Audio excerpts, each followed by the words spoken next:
দুনিয়ার বর্জ্য সব আমরা পানির মধ্যে যা কিছু আছে আমাদের যা সব কাজ পানির দিকে দিয়ে দিচ্ছি।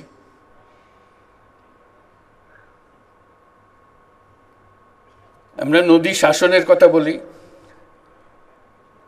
কথার কথা বলি, হয়তো নদী পালনের কথা বলি না, তা সে শাসন করতে চাই আমরা। এবং শাসনের নামে তার প্রতি যত নির্দয় হওয়ার জিনিস সেটাও করে। আমাদের বর্জ্য তো দিচ্ছি পানির ভেতরে ঢুকিয়ে, এই বর্জ্য যে বিষ হয়ে আবার আমাদের প্রতি আসছে সেটাও আমরা গ্রাহ্য করছি না। বর্জ্য ছাড়াও যত রকমের বিষ, শরীরের যত রকম অনিষ্টকারী জিনিস আছে সব পানির মধ্যে ঢালছি আমরা। সেই পানি আগামী দিন থাকবে কি থাকবে না সেটারও পরোয়া করছি না। যেটা আমাদের মনে হয় যে এটা আল্লাহর কর্তব্য, আমাদেরকে এটা খাওয়াতেই হবে তার। আমি যাই করি, যত অত্যাচার করি না কেন, কাজে আজকে মৎস্য সপ্তাহের সঙ্গে পানির কথাটা যেন আমরা না ভুলি। মাছ ততদিন পাবো যতদিন আমরা পানি রাখতে পারি। বাংলাদেশের প্রতি প্রকৃতি অত্যন্ত সদয়, প্রচুর পরিমাণ পানি আমাদেরকে দিয়েছে। অতি বেশি সদয় হওয়াতে আমরা এর গুরুত্বটাই ভুলে গেছি।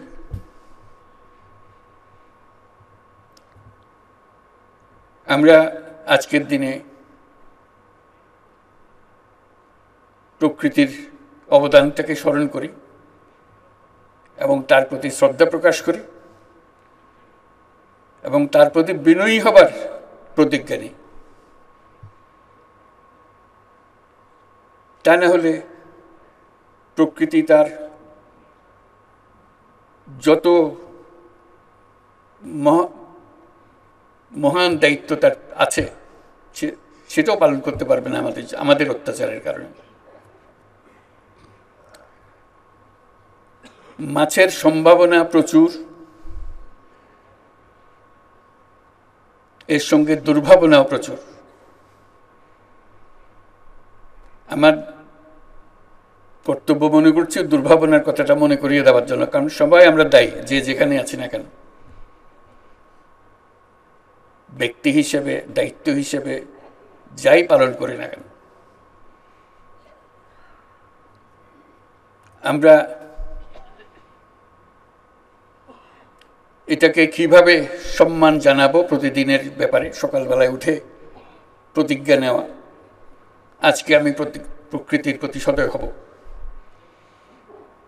এবং সেটা মনে রাখা সারাদিন। এটা যদি করতে পারি তাহলে আমরা প্রকৃতির দান উপভোগ করতে পারবো,